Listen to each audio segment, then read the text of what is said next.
Hello, all you positive heads out there. It's so good to be back with all you beautiful reflections of the one source consciousness that creates and animates all things. If you're new to this podcast, of course, we're super happy to have you here. And if you've been listening and enjoying for a while, I would be super grateful if you would please take a moment to give us a review on Apple Podcasts. It's one of the best and simplest ways to pay it forward and help others find the show so that they too can tap into the powerful perspectives and positive vibrations we are collectively emanating. The other unique and magical way to share this show is by sending any friends you think would benefit from listening to this podcast our Game with the Universe link at positivehead.com/game.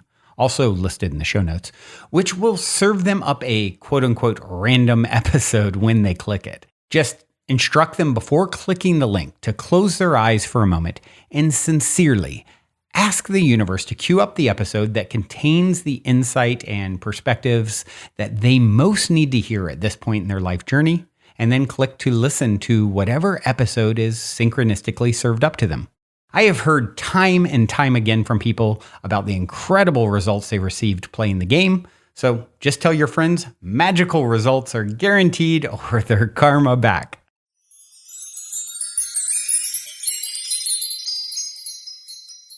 All right, all you positive heads. On this week's Soul Share episode, I'm very excited to have Kevin Kelly back here with me on the show. Kevin is the co-founder of Wired Magazine, a highly revered futurist and author of the forthcoming book, Excellent Advice for Living. Hello, Kevin. Welcome back to the show, my friend. It's really great to be here. I really appreciate being invited to chat with you, and I'm looking forward to our discussion wherever it may take us. Who knows where it will go? Yeah. 2017 was the last time we did this. Episode 469 for any of you who want to go back and see if Kevin remains his excellent track record of predicting what is to come. And for those, we have a lot of new listeners to the show since those days. So if you would, well, I'm going to ask you to just give whatever's relevant about your backstory. But before we do that, I don't want to miss my cliche opening question. And it is this. You're in an elevator. The woman next to you looks over, says, "What's your passion?" You have 10 floors to answer. What do you say? Learning and helping other people to learn. Trying to unleash as many opportunities and possibilities in the world as possible. So that everybody born and yet unborn will have a chance to unleash their genius. I like that. Well, yeah, if you would, like I said, give a little bit of whatever feels relevant to share regarding your backstory for those who aren't familiar with you and your work. Probably best known as one of the co-founders of Wired Magazine, which I was editing for the first generation, we say. We were early into the internet. Wired actually invented the click-through ad banner, for better or worse. Wow. And we were on track. We had our own search engine. We were on track to kind of become the Google of the ad auction area, but we had a failed IPO. Oh, wow. There's a whole story there.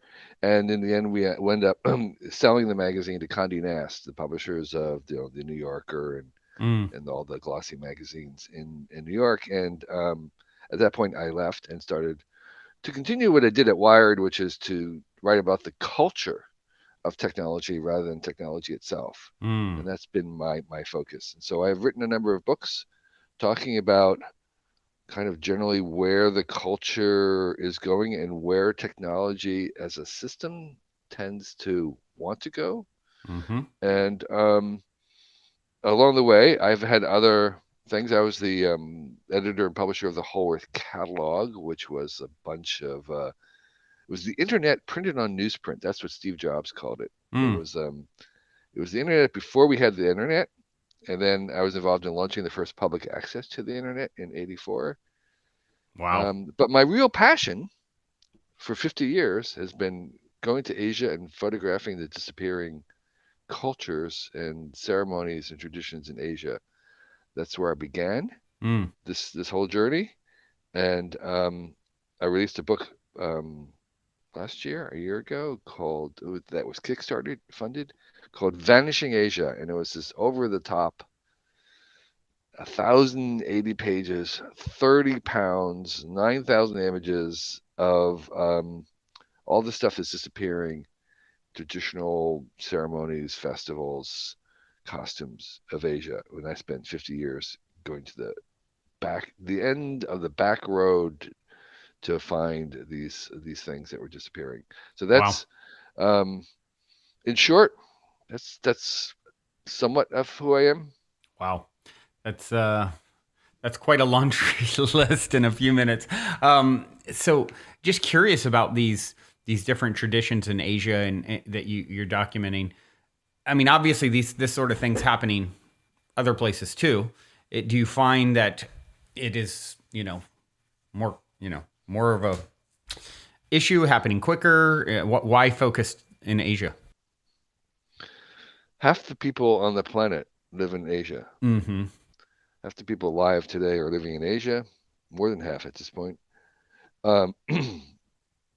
Um, it's a hugely diverse area, incredibly. So the difference between so I cover between Turkey and Japan and up north in Siberia down to Indonesia, and there's probably more difference between Turkey and and Korea than there is between Korea and the U.S. in a certain sense, and so Wow. um, it's a huge diversity.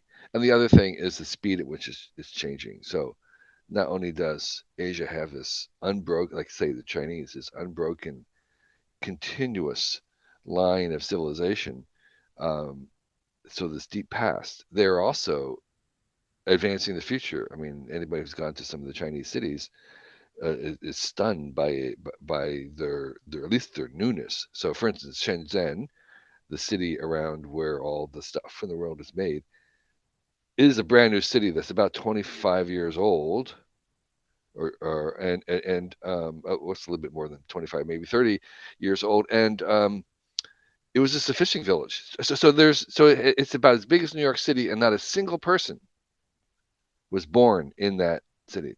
Everybody is an immigrant. Wow. Everybody is somebody who's come from somewhere else, and so everything in that entire city is brand spanking new. They have a new opera house. They have a new railroad. Everything is brand new, and they had a chance to kind of make them modern. And so that speed of change is one of the reasons why I dwelt on capturing some of the stuff that was lost. And Yeah.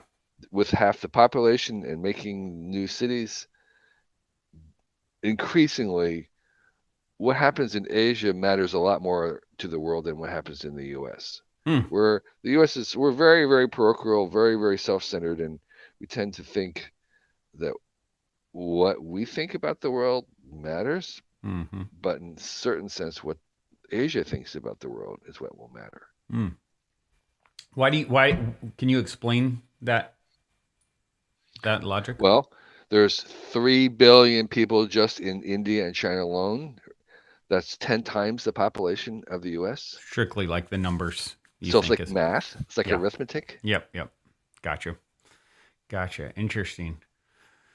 Well, yeah, it's I mean, I'm just thinking about even the changes that have taken place on our planet since you and I spoke, 6 years ago. And it's wild. I mean, I remember at the time you were saying we were at the beginning of the internet then. Um, Curious how, what your thoughts are on that since. Well, you know, everybody's talking about what's happening with the generative AI, Right. and it's happening so fast that it feels very much like the late 1980s and early 1990s. It feels like the beginning of the internet, the same kind of dazzle and wow and speed of change where literally every day there's something new, Yeah. and people are having to kind of recalculate their opinion, including me. Yeah. And Yeah. I wrote about some of the generative AI for Wired, and I literally had to not abandon. I had to stop my piece because I just could not keep up Wow. with the changes, and now we have the chat stuff coming in, and I'm headed off to South by Southwest this afternoon to Mm. give a talk, and it's like again I have to kind of like I simply cannot keep up Wow. with what's happening, and so in one sense, all this AI stuff is underhyped because of the changes going to happen over the long term, but I think it's overhyped in our sense of the short term expectations. It's Mm. not. We will what we have right now will not be called by A. We will not call it AI in 25 years from now. We'll look back and say you didn't have it. You had something. Yeah. Um, and what I think we have with this stuff is what I'm calling the universal personal intern, Mm. Hmm. the UPI. Mm-hmm. And the UPI is that it's like with Google, we got the personal navigator sitting next to us. Mm-hmm. Everybody had a navigator, and you could find things, or you become a taxi driver if you wanted to, because you had the personal navigator with you at all times. And now Mm-hmm. we're going to have the personal intern with us all times Mm. to do all the kinds of things that you would like to have if you had a really really smart sleepless intern who was working for you whenever you wanted. Summarize this, do some research, put the bullet points here, write some code. How about a couple ideas about this? Can you write the headline for this? And then none of this, all of this, we have to check their work. After they do it, Yeah. it's kind of like, I have to check your work, and that's a pretty good first thing, but it's not really prime time. But you don't want to release the intern's work, Yeah. but they're going to be a partner with you in trying to create it, and that's now available for anybody and Yeah. everybody. And the intern keeps getting smarter too. So Yeah. so that's amazing. That's huge, and all the number of services, and like every day someone announces the way that they've like Photoshop is now being built in. It's being built into Slack. Mm. It's going to be built into Salesforce. It's going to be immersed into Alexa and search engines, and so it's just like this I don't know what to call it, this dimension Right. of of interaction, a lot of the stuff that AI has been that can do has been able to do it for a while. What's new is we suddenly have the interface. We have the conversational interface to this, and that conversational interface of writing or speaking is huge. Yeah. So it's um, that's what's unleashed this pent up power that people have been working on for a long time and doing some of the things, but it required programming, required all kinds of other things to use. Now we just talk to it. Yeah. That's the innovation. Yeah. Yeah. It's definitely it's so interesting how things will just all of a sudden it appeared on the scene and everything is different and where exactly it goes and how it morphs is hard to fully know. I saw you post something on Twitter about, and I remember seeing this years back, the ability for using AI to scan a person's brain to determine what they're envisioning and picturing. I remember seeing Michio Kaku talk about this years, 6, 7 years ago. And the thing that you posted is really wow. I mean, it's like the person's picturing a bridge, and then there's the Right. recreation of a bridge. Right. Very And they're using AI to sort these signals. That's the point. I mean, we've had access to that, but it was very hard to kind of unravel things, mm-hmm, to kind of reverse engineer. mm-hmm, And now you can use the same diffusion engines that are being used to generate images from your text to generate these. And so that's the kind of step forward is having AI image pattern recognition work on this stuff um, for the first time, so yeah, that you can actually make more sense of it. And that's yeah. I just went to visit Neuralink just mm, a week ago. mm-hmm, Just this is the Elon Musk funded thing where yep, I could see the monkeys playing video games without using their hands, just by using their brains. wow, And it was a lot further along than I thought because they have these little quarter size discs that they're going to implant into human brains to enable the quadriplegic and the paralyzed to at first communicate. Yeah. And so yeah, so and then there's other work with the computer brain interface that I thought were 25 years or 100 years out. I should say I thought they were going to be like 100 years out, but now it feels like, well, in 25 years we might have actual um, what's the word I want? Commercial versions of it. They'll probably be for the handicapped Mm-hmm. and those who need it, but that's much closer than I thought, where you could actually telepathic. It's kind of a basically synthetic telepathy. Right. Right. Yeah. And then it's like, how long is it until we can, wirelessly use this technology to send messages to one another? Are our future cell phones implants? Yeah. Yep. So that's coming along faster than I thought, and that will be a huge thing in our communications but I have to tell you that getting a brain implant is it's going to be a long time for people to just do it to jack in. I mean, it's Yeah. this is a serious thing. Although again, some of the work that Mary Lou Jepson is working on, where you have a cap of Mm-hmm. diodes and sensors that you wear like a skull cap, like a Mm-hmm. hat, and what it uses, it uses near infrared light, which turns out to be able to go through bone. Mm. So basically, your skull is transparent in that spectrum, and so it can send light in and out of your skull, and it can read your brain without necessarily having to have a surgery, which is really huge. And again, it's using AI to sort out those patterns and signals. So um, I think very few people are going to be willing to drill a hole in their brain, but there will be Yeah. a lot of people willing to wear a cap. Yeah. Yeah. One of the things that I remember when seeing Michio Kaku talk about this a while back was how we'll be able to record our dreams, right? Imagine waking up in the morning and then watching a movie or a Yeah. playback of what you just dreamed. So I have my assistant wakes up in the middle of the night every night to record her dreams, and then she feeds the dreams into Midjourney.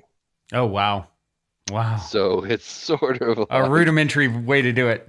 yes, it's sort of like it, and the Midjourney is kind of dreamy. Those AIs are kind of dreamy, and they're really phenomenal. Every night there's this. She gets a little movie Wow. of her dreams. It's kind of two steps removed, but nonetheless, Yeah. um, it's pretty cool. Wow. Yeah. Um, what about, obviously once we get to the point where we are implanting chips, and things, I mean, you hear this kind of concern of us becoming more machine than man, and, then the ability for people like hacking, hacking someone. What do you think about this concern? It's well, we're so long. We've been on this trajectory for a long time. We humans are the first animals we domesticated. We domesticated ourselves Mm-hmm. before we domesticated cows and dogs. And so we've been modifying ourselves from the beginning. We're inventing ourselves. We're continuing to do that. We've changed our genes, our jaws. We've invented lactose tolerance for adults. Mm-hmm. Once we had herding milk animals. So in one sense, we've been on this path for a For a long while, time. Mm-hmm. and I think yes, we will make ourselves more cyborgian. Mm-hmm. But I also think that we are going to speciate, diverge. I think we're going to have multiple paths. I think there are going to be people like the Amish who will say, under no circumstances will I or any of our descendants modify our genes Right. whatsoever, and they're going to be Amish. And so we probably have more than one path. Right. We'll probably have multiple paths about people who say, yeah, change me, tomorrow, yesterday, I want to be completely redone. It's kind of like the transhumanists, where they're just going to modify themselves, and that'll be another kind of extreme path. And then there'll be people who will be more cautious of like, yeah, after 3 generations of someone, removing that gene, that seems like it works. Right, So right, I will consider that. right. That disease gene in our family. Yeah, that seems like it's a good idea. So,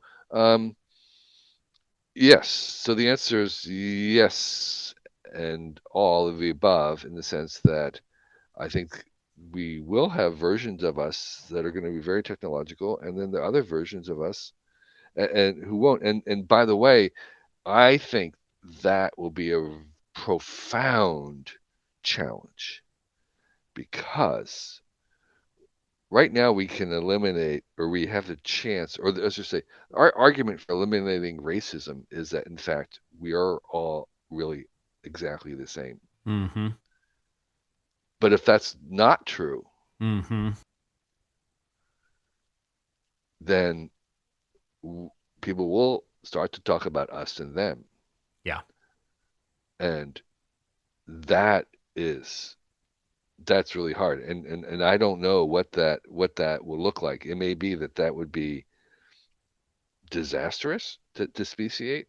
Yeah. And I think this may come up to be the argument, is whether we will allow ourselves to speciate, Yeah. because in some senses there'll be legitimate racism. Yeah. That makes sense. Yeah. It reminds me of a friend many years back talking about a plant medicine journey he took using ayahuasca. And that's kind of the visions he received of these future versions where we really take two different paths. One very organic and spiritually tuned in, and one very, cyborgian, to use your word. And, that to me, that seems like being someone who really feels like there's a lot more for us to unlock on an organic level as well. That just seems like like the path of exploring all potentials. Kind of resonates and makes sense to me. Yeah.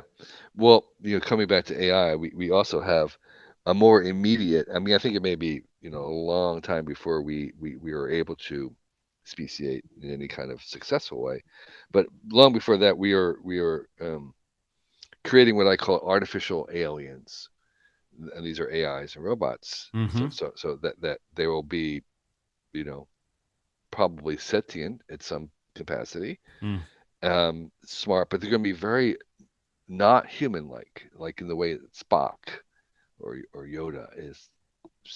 They're sentient, they're conscious, but they're not human-like. Mm. And so these artificial aliens, and one of the things is, if we make them smart enough but not like us, one of the dangers we have is that we would treat them like slaves, Right. which I think is a very corrosive stance Mm. to have. Mm. Just that relationship of that kind of master slave, Yeah. whatever it is, I think is corrosive. Mm. And so we will have to deal with that, with what, you know, uh, to guard against us having that as the relationship. Yeah. That's why I kind of like, the alternatives is we treat them like, well, we have either artificial aliens and they're kind of partners. They're either kind of like animals and pets.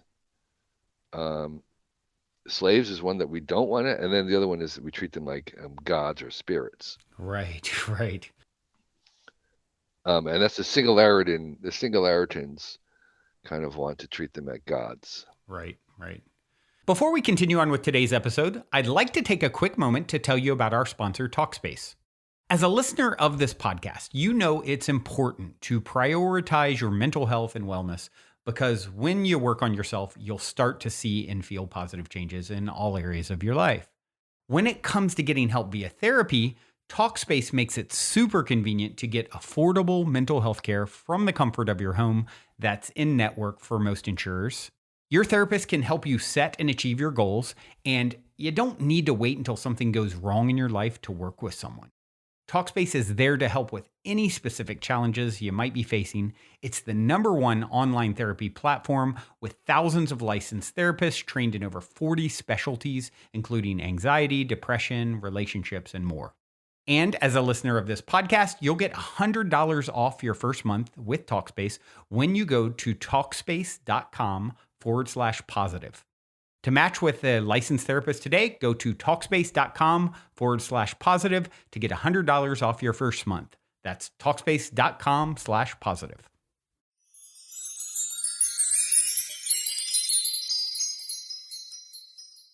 Do you think that's how concerned are you about of course, them getting exponentially more intelligent than us, and then, taking over and killing us all. Yeah.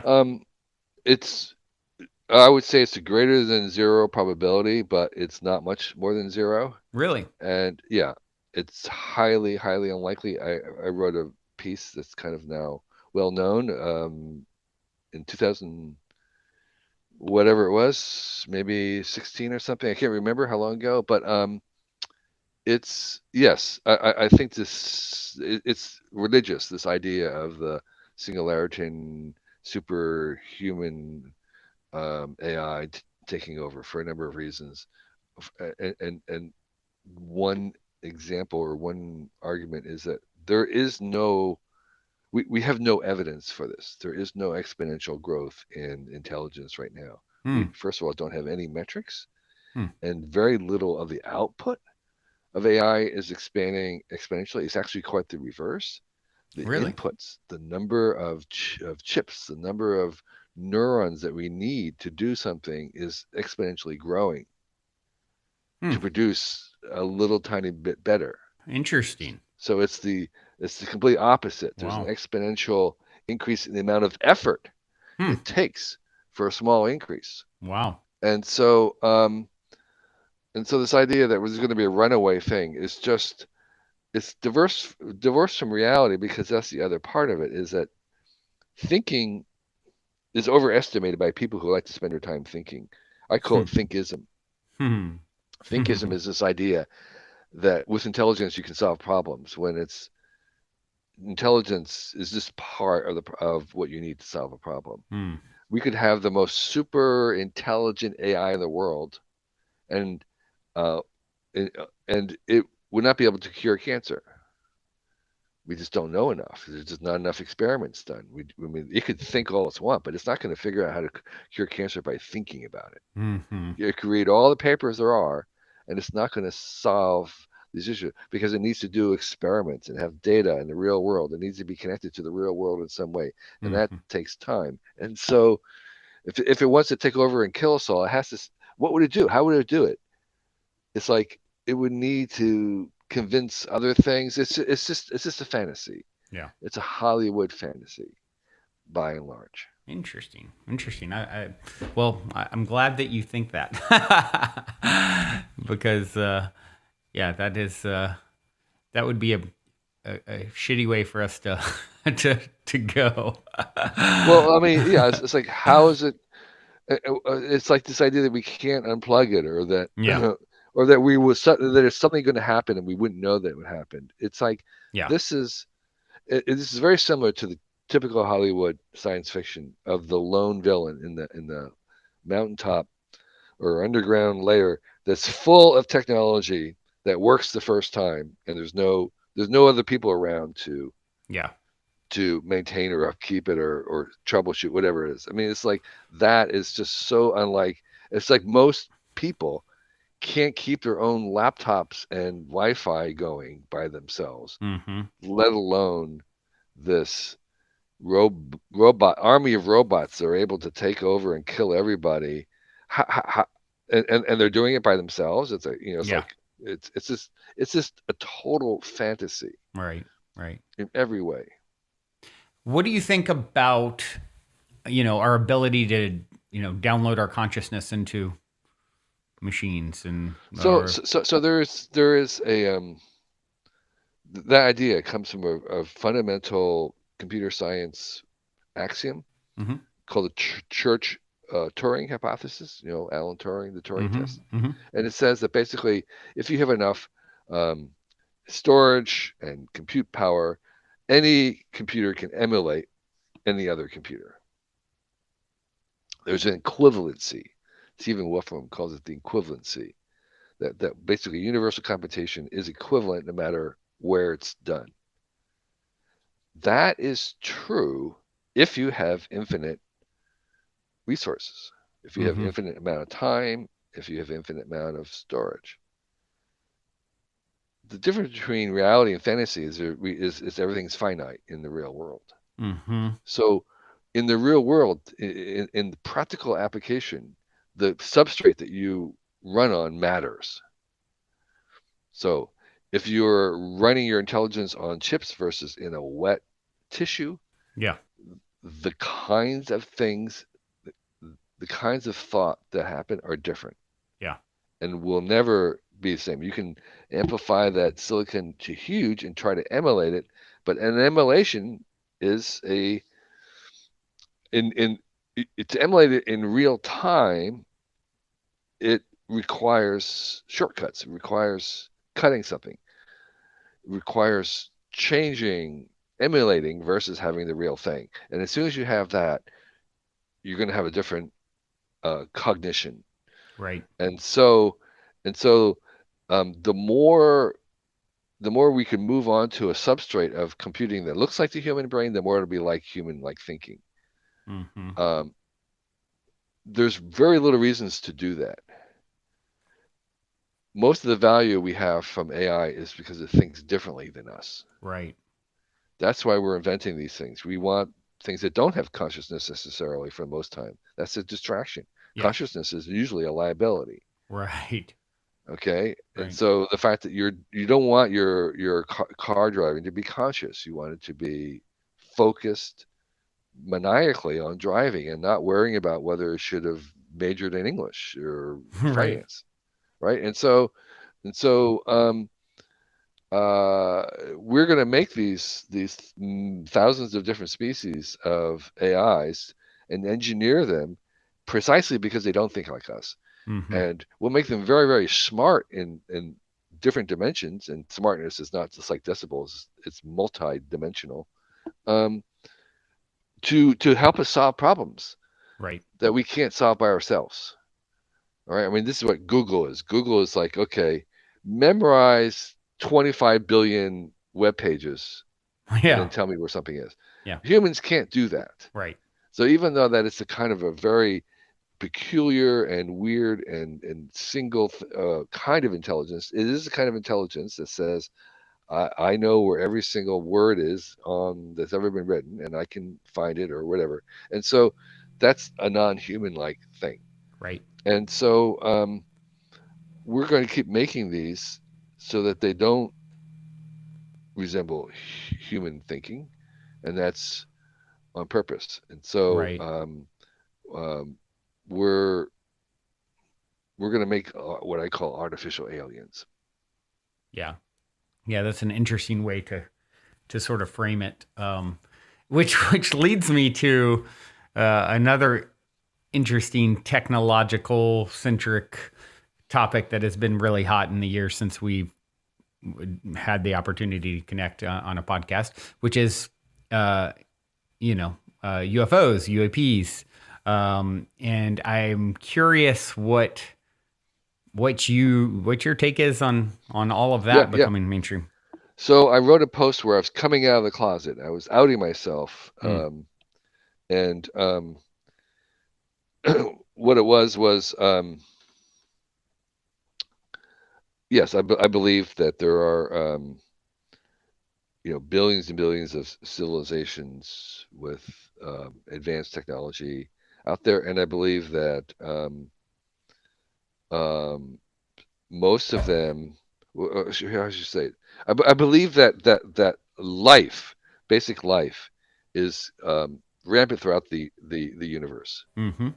Um, and I think that it's also going to be DNA-ish. I think that DNA is the most remarkable molecule in the universe, and not that many there's not that many molecules that can do all the things we want to do with life, with kind of surfing this edge between order and disorder and stuff. And there might be a bunch of them that we could, maybe there's a handful that would work that we could engineer, Mm-hmm. but there's only one, maybe two that are able to self-assemble. Mm-hmm. That's the thing. It's not only is this remarkable molecule, but it's a self-assembling one, Mm-hmm. and there's just not that many that just physically chemically can do that.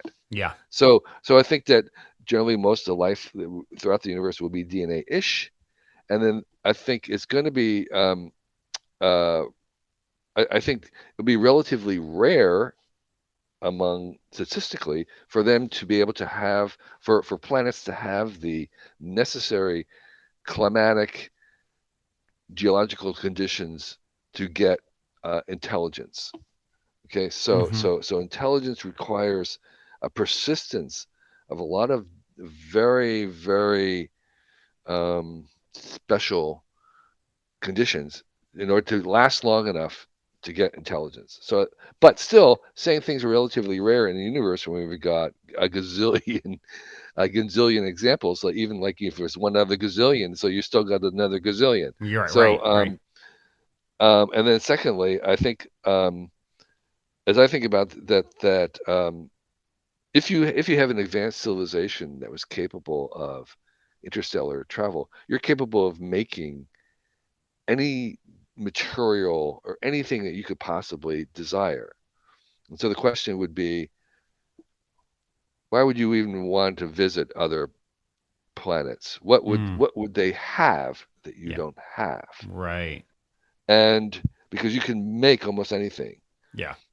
And spice on an island, you just manufacture the spice. Right. Right. If you can do faster than light travel, you can manufacture spice. Yeah. So I think there's only one reason that I can imagine um, wanting to travel, which is that you're looking for technologies that minds other than the minds that you have access to have invented. Mm-hmm. Mm-hmm. So again, we're inventing AIs, and part of the reason we're inventing AIs is help them to think of us to think about things that we would not have done with our own kinds of minds, Yeah. and we'll keep inventing many species of AIs to try and develop technologies that we could not do alone. And then at some point, if you have faster than light travel, whatever it is, wormhole stuff, you might begin to look for other kinds of minds outside of your abilities, your experience, in the hopes that they came up with some new technologies. And so I think that we are, with given that there's gazillions of these out there, I think we're visited every day Yeah. by other alien beings who are looking for technologies that they've never seen. Yeah. And given how many there are, they zip in and out um, through some other dimensions to see what fear. And so far, we have nothing to offer them. Right. There's nothing here that they didn't know about, Yeah. and so they move on. They don't need. There's nothing that we have Mm. that they would need, Hmm. and that's and so Do you think any of it could be less technological and more genetic? well, it's the same Motivation. thing. You've heard this. I don't know if you've heard this sort of theory of like some of these beings perhaps being future versions of us that Yeah, have issues with reproduction, et cetera. And sure. That is possible. It is possible if it may be that if you can travel faster in life, that you can also time travel. I mean, mm-hmm, people say that those are correlated. So maybe these are future us, not traveling through space, but traveling through time. mm-hmm, That's also a possibility. But again, the question would be, what are they really looking for? And you say, well, genes. Yeah, I don't know. I mean, that seems like um, once we start to sequence everybody's genes on the planet, which is what we're doing, we can actually reverse engineer and go back and kind of Mm-hmm. make a picture of what our genes were before. So I'm not really sure about that one. Yeah. I don't see what we would actually have that they could not make if you could actually have the technology to time travel and go faster than light. Right. I think we could reconstruct genes pretty easily. Yeah. So anyway, so yes, I think they are already here. They don't really want to be seen, and it's very easy. But they need to be seen briefly in order to see us. Yeah. And they check us and they say, yeah, this is just a phase one civilization, Right. nothing here, Mm-hmm. and then they're on to the next one. Yeah. Interesting. Do you think there is interaction, communication in any meaningful way with government or? No, there's no. Again, if you're looking, what does it gain you? It gains you nothing. There's Yeah. no, and there, there's um, people who like colonialism that can imagine that there will be that they would want to somehow direct our evolution. Right. And I think what we're going to find out is that our evolution is being directed already. That there is a natural sequences of technology that will occur on most planets. Mm-hmm. That actually, given whatever kind of geology and what you have, is that there's going to be so many developmental paths, and that there may be less choice at this stage in our development. Maybe as we get more and more developed, there is, and that's the whole point of technology. As we have more and more developed, we have more and more choices and options. But Right. maybe that right now there just isn't that many choices that we have. We've got to make fusion. We've got to do this. We've got to do that, and there isn't a lot of choices that we have right now. What are your thoughts on simulation theory? Yeah, This idea that we're in a sure. holographic reality. I think it's possible, but it doesn't make any difference. Yeah. Mm-hmm. I think it's kind of a viewpoint. Mm-hmm. I don't know what difference it would make. Mm-hmm. Let's say it was true. Yeah. I can't think of anything I would change Yeah. or anything. So I think yeah, it's very possible, but so what? Yeah. Right. Right. Your reality is an experience is unaltered by the information, I suppose. Yeah, I mean, people who have experiences, 5-MeO experiences, Mm-hmm. LSD, it's clear that there are other dimensions that we don't have access to. Yeah. Um, Casting it as a simulation is is a frame, but I think not the only frame. Yeah. Right. And it doesn't help me in my own journey. Yeah. Yeah. For me, it's like it's it is somewhat. I agree that it's like okay, if it's a simulation to some degree, I think that there's some truth in it, and I believe it's all the same stuff anyway. So the simulation in the simulator are extensions of the same source energy. So Yeah, right. I mean, if there was, again, ways to transcend that, to remove yourself or to transfer it to a different level, okay. yeah, Um, but we don't have any evidence about that. yeah. So I'd like to talk about my book Yeah, that's coming up. I was just about to bring it up next, so well Okay, timed. Yeah, excellent advice for living. yeah. So What you this got? is um, a bunch of advice, like a lot of little tiny tweetable bits that began with me writing down things to help remind myself when I want to change my behavior. Mm. An example would be like if I know I have this little handy flashlight somewhere in my house, but I can't find it, Hmm. and then eventually I do find it. The little mantra that I say is, okay, put it back, not where I found it, but where I first looked for it. Mm. Put I it back like where you that. first look for it, because you're going to go back, and when you first think about it, that's where you're going to find it. All So right. that repeating it, distilling all that stuff into this little repeatable thing, put it back where you first look for it, is a way for me to remind myself and change my behavior. Or here's another one, like if I am invited somewhere to give a talk, or to meet somebody, or to go for coffee, or to uh, you know Zoom even. In the future, I always say, would I do this if it was tomorrow morning? Mm. Okay, And that why tomorrow morning? well, it's just because that immediacy is Mm-hmm. like there's Mm-hmm. lots of things you agreed to do 6 months out. You Right, think right, it's a right. good idea, Right. but does it still seem like a good idea if you have to do it right now? Right, right, right, right. Gotcha. And for a lot of things, the answer is no. I wouldn't want to do it tomorrow. If like I'm invited, would I get on the plane to fly to New York to meet with, would I want to do that tomorrow morning? No. Right. So that thing of repeating to myself, And it's like, why, if you don't want to do it tomorrow, why do you think you'd want to do it in 6 months? exactly, Right. I right. like that. I like So that. it's your future self. You're representing your future self. Yeah. So that's the kind of little advice and wisdom that I would try and reduce and distill down to a sentence, like a little proverb. Mm-hmm. And they gave me a little handle. So I try to take a whole book of advice or wisdom and reduce it down to a sentence. So I have a little handle so I could grab it when I needed it to remind me of it.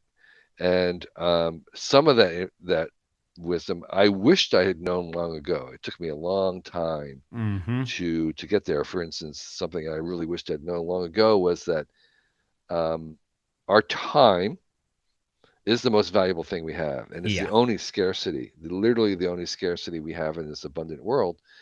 And that therefore the highest leverage thing that I could do is to actually use someone else's time Mm-hmm. to get something done. Right. And so I became a really big advocate of outsourcing Mm. everything Mm-hmm. that I possibly could. And we use Upwork a lot. Yeah.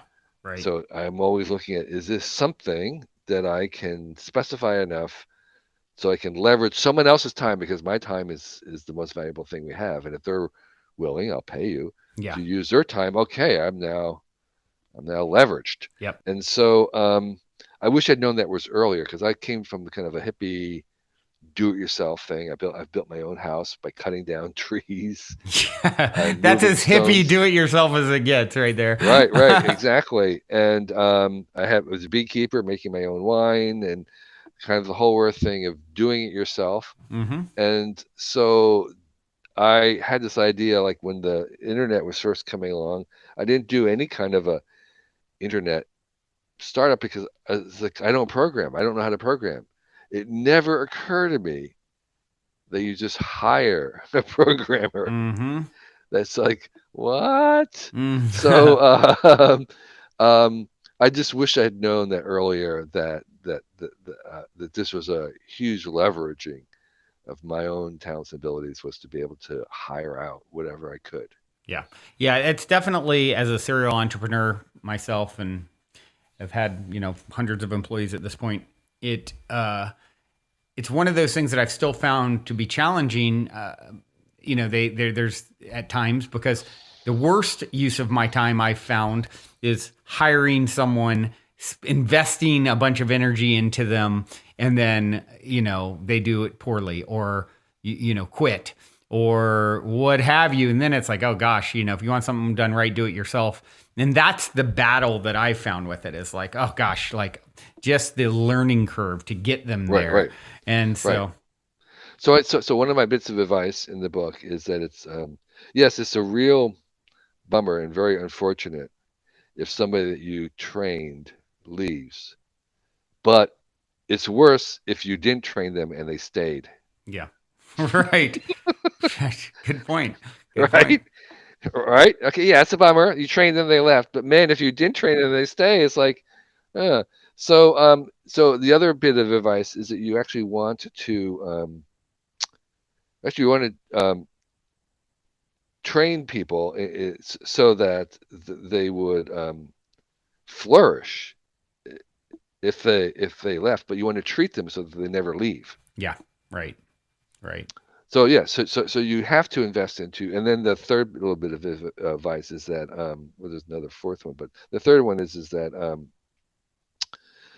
your people aren't going to care about your mission if you don't care about them. Yeah. Right.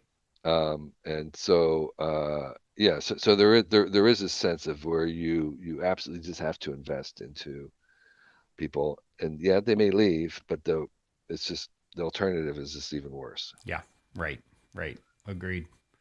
Um, Agreed. so yeah, so I have some other career advice for young people, Mm. because I kind of decided to write these down, and I kept going, and I was giving them to my adult children, my young adult children. Mm-hmm. When my son's in his 20s, my daughters are 31, 32, Mm-hmm. and so the thing I'd say to the young person, and this applies both personally and to them if they're doing a business, which is try to work on something where there is no word, no name for what it is that you're doing. Mm. You want to be ahead of the language. Interesting. Work on something that takes a long time to explain to your mother what it is that you're doing. Mm. Interesting. Okay, because um, that means that you're unlikely to have competition there, Mm-hmm. and that is where the breakthroughs happen. Right. Where there isn't, like, like today, a podcaster, people know what that is, but when podcasting was starting, you would say, well, it's kind of like radio, but it's not really Yeah. radio. Right. What Right. what what what is this thing? And that was a really good place to be. Yeah. And so um y- the other related thing that's in conjunction with that is don't aim to be the best. Mm. Mm. Aim to be the only. Interesting.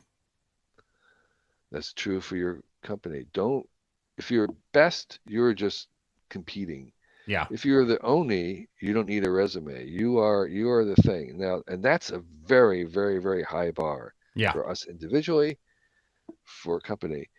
Um, that was one of the advantages that Wired had when we first made Wired. We were the only. Mm-hmm. There was nothing else even remotely like us, and that was a disadvantage because it was very hard. There was no categories. The Right. ad people were trying to sell ads, and they would say, like, "Are you like a technology magazine?" We're not a technology magazine. We don't want technology ads. We're a lifestyle magazine, and they would say, Mm-hmm. "A technology lifestyle? What is that?" Right. Right. So it was difficult because trying to sell ads, you don't have a category, no one knows where to put you, um, but there's also no competition. Mm-hmm. Right. And so we were the only. And I think that's a high bar, and that for us individually as persons, this will take most of your life to figure out what it is that you're really good at that no one else is, or Yeah. better than anybody else. It was really hard to figure that out. There are maybe a few prodigies who are born who kind of know that, but Mm-hmm. most of us, like myself, don't know what that is, and we're spending most of our lives trying to answer that question. Right. And that's one of the reasons why the path of anybody remarkable or really accomplished will be full of detours and dead ends and Hmm. right turns and setbacks, because they're on that path Yeah. to figure out what it is that they can do that really no one else can do. Right. And so you want to be in your own movie, and not a movie that someone else has made up. And to do that, you have to be trying stuff and willing to, Willing to make a fail. hard right turn. Is what? I said you got to be willing to fail. Right. That's a part. And to fail, absolutely, to explore and so forth. And so that is, but that's the goal. Yeah. As I say, I'm gonna, the last bit of advice in the book is the goal is to be able to say on the day before you die that you have fully become yourself. Mm. Yeah. Yeah. That I am fully become myself, and that's just. And here's the thing about that is that um, you cannot do that by yourself. Mm. That kind of self knowledge, self awareness, self fulfillment, self realization, self actualization is impossible by yourself. Yeah. You need people around you, family, friends, customer, clients, colleagues, fans, enemies, Yeah. to help you see who you are becoming. Yeah. And there are a lot of curious paradoxes at the foundation of the universe, but one of them is that um, we have to both pay attention to what other people say about us and ignore what everybody says about us. Hmm. It's kind of like you have to you have to be a realist and understand the signals of people who are able to see you in a way you can't. Yeah.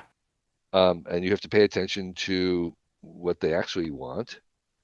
At the same time, you have to kind of ignore that, the expectation, and what people think about you because they're not usually thinking about you. And so there's this kind of a balancing or threading the needle of going through things where you need the kind of the wisdom of people to help you distinguish when you should be listening and when you shouldn't. So here's a bit of advice, which is that if someone is telling you something that's wrong about what you're doing, Hmm. they're usually right.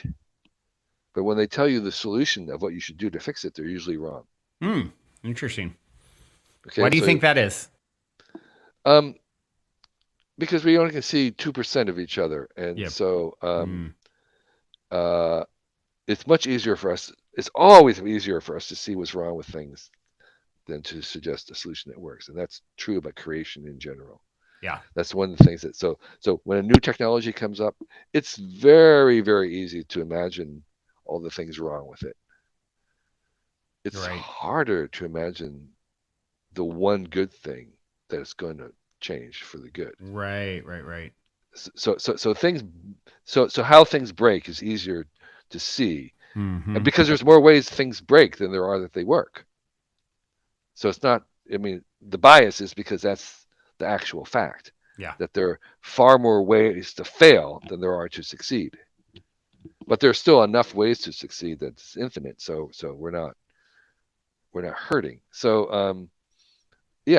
I think you listen to what people are saying about what's not working, but you have a lot of hard work to figure out what will actually work. Yeah.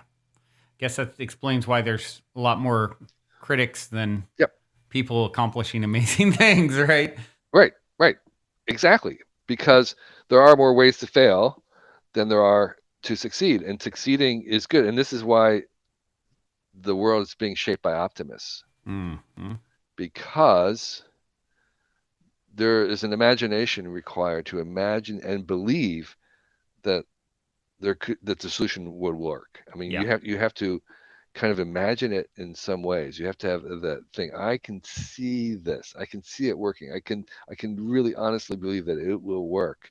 Yeah. That optimism is required to do it because it's very unlikely that someone who doesn't believe that it will work will make it work. Yeah. Right? You can't sort of inadvertently make this really good thing. Yeah. It has to be something that you imagine is possible and could work. That optimism is why the future is The, shaped by the optimists. Wright brothers did not learn how to fly by contemplating the stain on the ground of things. Exactly. But even they were surprised. Even they were doubters that along the way when they first began, they didn't think it was really possible, but they became convinced that it was, and that optimism transformed that whole possibility space. And so yeah, another bit of wisdom about trying to cultivate optimism, because I think there is I mean, I'm a naturally sunny, temperamental person, but I have cultivated my optimism Yeah. Likewise. deliberately. It's a learned optimism in order to make better decisions. And so I'm optimistic not because I think we have fewer problems, than we think, but because I think our capacity to solve them is is even bigger and growing faster. Mm-hmm. And that's where my optimism I like comes. that. Yeah, that makes sense. It's sort of this, this idea there are no problems, only solutions.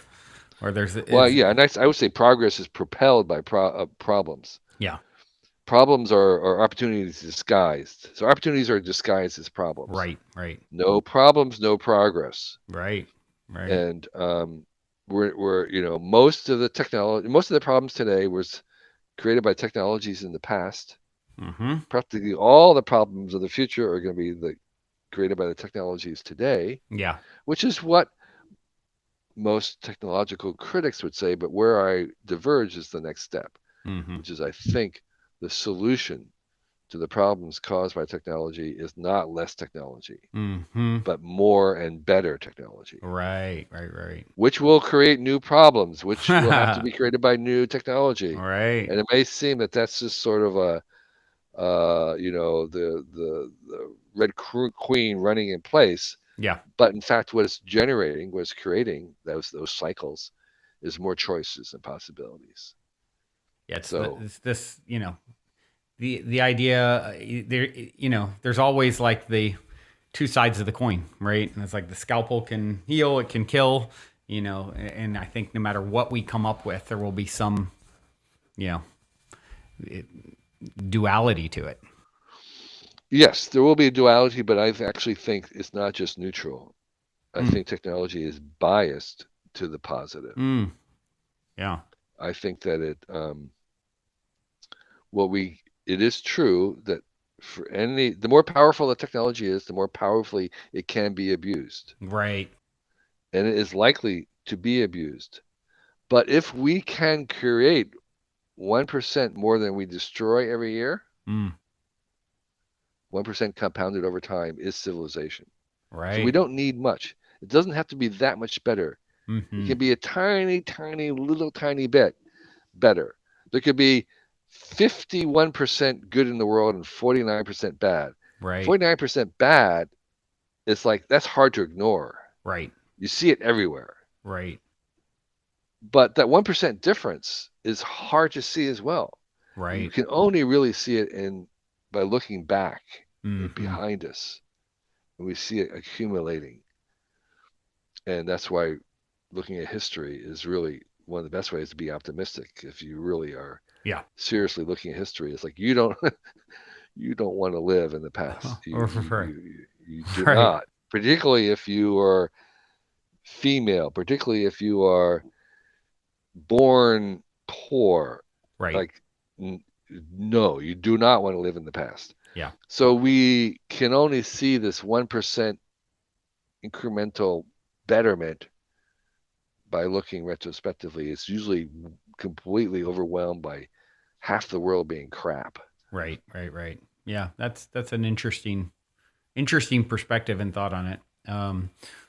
What what would you say if you could share one of the main points of the book? One piece of advice. What's the one that comes to mind? Well, That the one is one that I ever said, which is don't aim to be the best, aim to be the mm-hmm, mm-hmm, only. mm-hmm, mm-hmm. I think that here's another one. I'm just reading it kind of at random, opening up this book here, um, and reading a random page. Is work to become, not to acquire. I like that. I mean, people have said this, like, if you spend your money on experiences, you'll be much happier Yep. than if you spend it on possessions. Here's a related to that is nobody is as impressed with your possessions as you are. Yeah. Right. Right? Like you see a guy walking out of a Porsche, you're like, oh yeah, I want to Yeah. be you. Yeah. No, Yeah. I could care less. uh, but here's something related to that. A bit of advice is if someone is trying to convince you it's not a pyramid scheme, it's a pyramid scheme. It's never a good. It's never a good preemptive argument. Yeah. Uh, yeah. Train employees well enough that they could get another job, but treat Mm. them well enough that they never want to. Yeah, I like that. Um, That's so solid. yeah, so don't ever work for someone you don't want to become. Mm. Like that too. You know, the main thing is to keep the main thing the main thing. Hmm. Um, so yes, it's I mean, there's uh, how to apologize. Like don't ruin an apology with an excuse. Yeah. Yeah. Um, here's something this is actually maybe a core idea. That thing that made you weird as a kid could make you great as an adult if you Mm. don't lose it. Yeah. That's kind of in the don't be the best, be the only. You know, you want to lean into your weirdness. Yeah. Yeah. Yeah. And I think, trusting that there is something unique that you have to offer and bring through to the world, like Right. that underlying idea that, like, hey, we all have something that is perfectly suited for us. And it's just about uncovering that. Yes. Right. Exactly. Yeah. You spending a lot of time to try and see for yourself and to understand yourself and self-reflection. So paying attention to what irritates you and other people is a good sign of looking at yourself because it's Mm-hmm. usually something about Mm-hmm. yourself that's being reflected there. Yep. Um, yeah. So I talk a little bit about like the creative process of wanting to. This is again something I wish I knew when I was young. It took me a long time to understand this, but um, when you're making anything, it's all about remaking it and redoing it again and again. And this idea of like prototyping your life instead of working on big plans, you kind of incrementally go there and you make something, you build something, knowing that you're going to throw it away. Yeah. So we call it build one to throw away. And at first, whether it's like something physical, making a chair, making something a new part, writing a book, doing a song. The idea that you would go all the way and kind of complete it and then toss it out. To me, it was just like that. That was like unbearable. That was Yeah. just Yeah. Yeah. so hard to kind of. Because like all I took, I don't want to remake it. It's good enough. Yeah. Well, it's not going to get you to greatness. Yeah. You've got to be able to throw something away and redo it.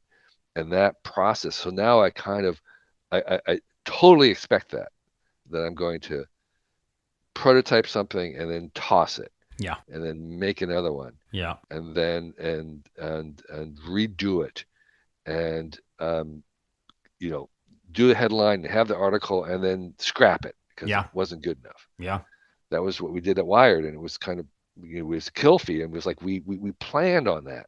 Yeah. And so that just took me a long time to kind of get to that point where I looked forward to this idea of building one to throw away. Yeah. It's like the cycle of birth and death, right? And understanding that that's an ongoing. I mean, I think of my own book I wrote a couple years ago. I'm thinking about how I wanted to update it with a new edition, make some changes to the way that I laid some of it out. And so, yeah, I think getting overly attached to it being, it's like anything being fully complete, especially when you get into the creative realms is, yeah, I think that's a wise way to approach it. And part of that is just doing it on a regular basis and doing a lot of it. So Yeah. that's something else that's part of this creative process. I also wish I'd known and some of the wisdom, which is that you want to be doing something on a regular basis, like every day, whatever it is, because you're throwing it out, you have to be comfortable in saying and believing that there's more where that's come from. Yeah. There's more of that where that's come from. So I can throw it away because I have proof that every day I'm creating something new, Yeah. and Right. so am completely at ease throwing away because I know there's more from where that's come from. Yep. So you are kind of cultivating this source that can just keep generating and is not Hmm. attached to any one idea. And you can make a lot of bad ideas to get your really good, great one. Yeah. And so you're just kind of giving it away. Yeah. And so the other thing about being the best and being the only about in terms about making ideas to give you away is that you actually want to give them away. Hmm. And I have learned that trying to give my ideas away is the best way for me to get to the ideas that only I can do. Yeah. So I have ideas, and I'll talk about what I'm working on all the time, Yeah. in the hope that someone else will steal that and Yeah. do it. Yeah. Because if they steal it and do it, that means I didn't need to do it. Yeah.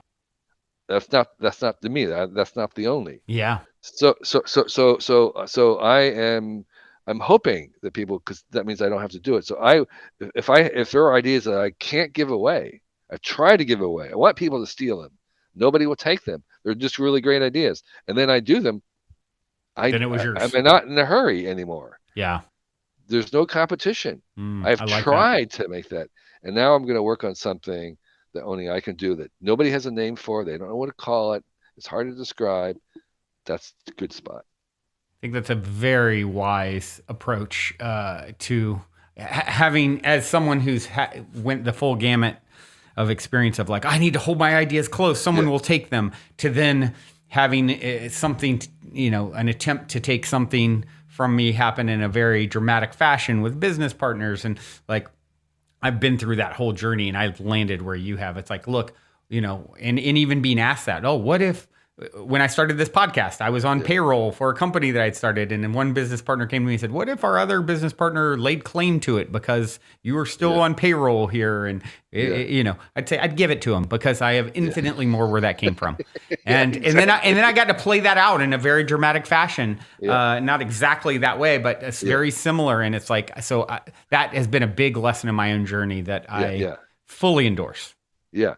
So there have 450 more of these in the Excellent Advice for Living book, which will be out in May, and pre-order now. So thank you for this great conversation. I hope that some of this advice you'll encounter it before I did in my age, and this advice and wisdom I wish I had known earlier. And if I could be helpful to others, I hope I can be. Yeah, well, it certainly will be. And I appreciate all the amazing work that you do in the world. And I know everyone out there listening has enjoyed this. What is the best way for them to find the book? I'm assuming Amazon. Best way to connect with you? Amazon has it, all that kind of stuff. There'll actually be in bookstores. It's kind of being aimed or peddled as a grads and dads book. It's something for graduation. Cool. Which I think it would be really good for somebody who's young or young at heart. I am Kevin 2, the number 2, Kelly, on the socials, and my website where I have everything and all the stuff I'm writing is my initials, kk.org. And Got it. I'm trying to keep up with this AI. I'm doing talks, I'm writing pieces, doing interviews, and you can kind of get them all there. Excellent. I do have one final question for you, and it is this. In 60 seconds or less, what is the meaning of life, according to Kevin Kelly? The meaning of life is to figure out the meaning of life. And that's not a cop-out. It's not a paradox. Well, it is a paradox, but it's not contradictory. It is the way. Yeah. Your purpose in life is to figure out your purpose in life, and it will probably take you most of your life. And here's another little bits of advice in that way. Life lessons will be presented to you in the order that they are needed. Everything you need to master the lesson is within you. Once you've truly learned a lesson, you'll be presented with the next one. If you're alive, that means you still have lessons to learn. Yes. So we're on a journey to figure out what it is your life is about, and that is the purpose of your life. Yeah, love that. Well, it's been an honor to explore that purpose alongside you, my friend. And all of you out there for tuning in, your beautiful brainwaves and incredible hearts. It has been wonderful. Till next time, journey well. Thank you.